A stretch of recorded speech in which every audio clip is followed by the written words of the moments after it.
Everybody, JC here with another T&I toy review, and today we're taking a look at the final figure and the new DC Collectibles Batman Arkham Origins figure line, the first wave.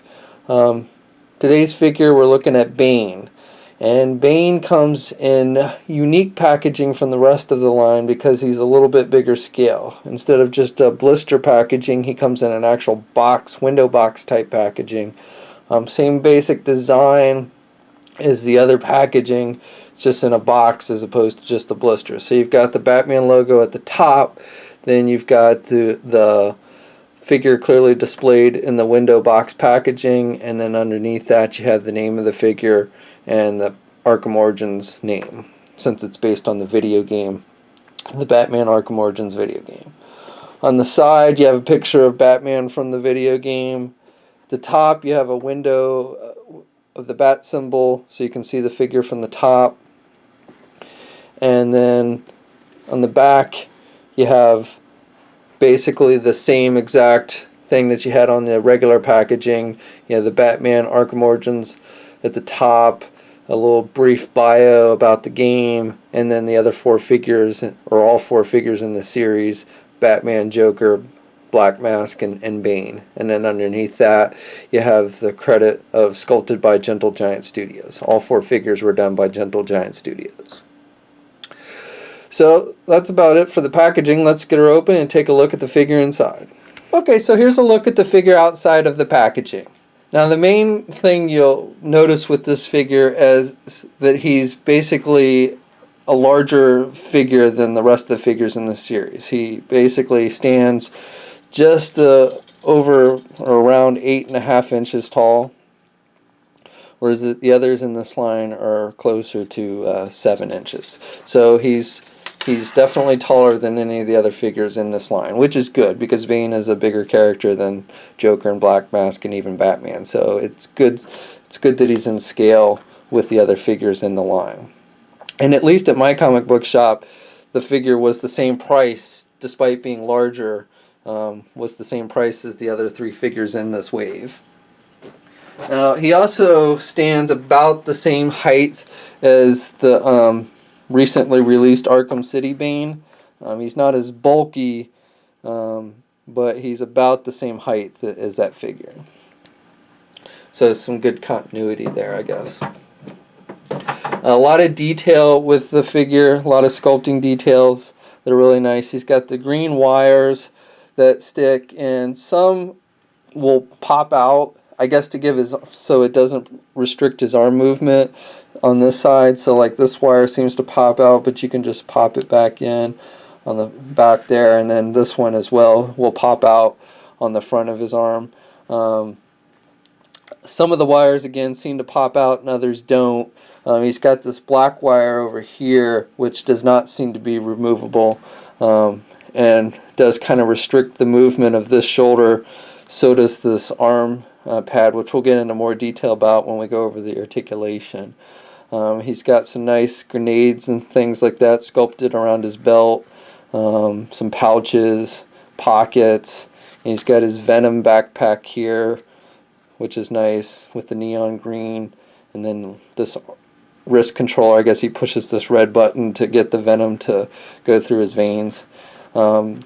And then I like, as added detail, you can see here under his head, on his neck area, he's got some tubes that kind of protrude from his chest into his neck, and then he's got some painted drippings of Venom, which I think is cool. And he's got just some nice shading and stuff with the paint job. The metallics on his boots look really good. And he's even got some detailings on the bottom of his feet. So overall, really nice job with the sculpting and the paint apps, per usual with DC Collectibles. Now, one thing I do want to notate, his belt around his waist is a rubber piece, and it's glued on there. However, with mine, it started to come off on this side. So as long as you don't pull it off anymore, it's not a big deal. But just be wary. The belt I don't think is really meant to be removable. If you were to pull it off anymore, it would probably start hanging off the figure. So just be wary of that. That it's just glued on there. And it is an actual separate piece of rubber, though, from the rest of the figure. Okay, so let's take a look at the articulation on this figure. Overall, it's pretty basic. In fact, as I mentioned previously, there are some restrictions in the arm with things like the armor plating on his shoulder and the wires and such. But let's just go over everything real quick. He can turn his head left and right with no problem, and he can look up some. He can't really look down much. He's got the standard ball hinge joints at the shoulder. Now with this arm, there's not much in the way of restriction. Like I said, he does have these wires on the front and the back of his arms, but they, for the most part, seem to just be able to detach if you want to move the arm in certain ways, and then they just fit right back in. But on this side, he's got this shoulder pad which restricts movement, so he can't put his arm up very much, and also kind of restricts some of the rotation. And then he's got this black wire that you don't want to be careful and don't want to rotate the arm too far back, because you could end up ripping out that wire, and it does not appear to be detachable in any way. He has no mid-articulation at all, no ab crunch or anything. He's got standard T-crotch, the legs, so he can put his legs forward about that much, and then backwards he can put it back pretty far back. Oh, and then on the arms, he has no bicep swivel, and he has just the single hinge elbows. Though the way they've sculpted the arms, he actually can't even bend his arms up very much at the elbows, just the way it's sculpted. So he can bend it actually down more than up, and then he's just got swivels at the wrists, no hinges or anything at the wrists. And both hands are sculpted in kind of an open, grabby type pose. And then going back down to the legs, he's got swivel at the knee, single hinged knee joint, and really can only bend the knees about part way. Again, the way that it's sculpted, he doesn't have full movement in that area. And then he's got swivel at the top of the boot, which is hidden by the boot itself, which is nice. But then he has no ankle articulation at all, no swivel, no hinges, no anything. So again, overall, pretty basic articulation. Pretty much like we see with the Joker. Has more articulation than Black Mask, but not as much articulation as the Batman figure in this wave. And is actually probably not as posable as the bigger, bulkier Bane from the Arkham City line. So I kind of like, between the two Banes that have recently come out for the video game series, I kind of like the bigger, bulkier Bane better than this one. But it's still, I think this is a nice looking figure, nice detailing and everything.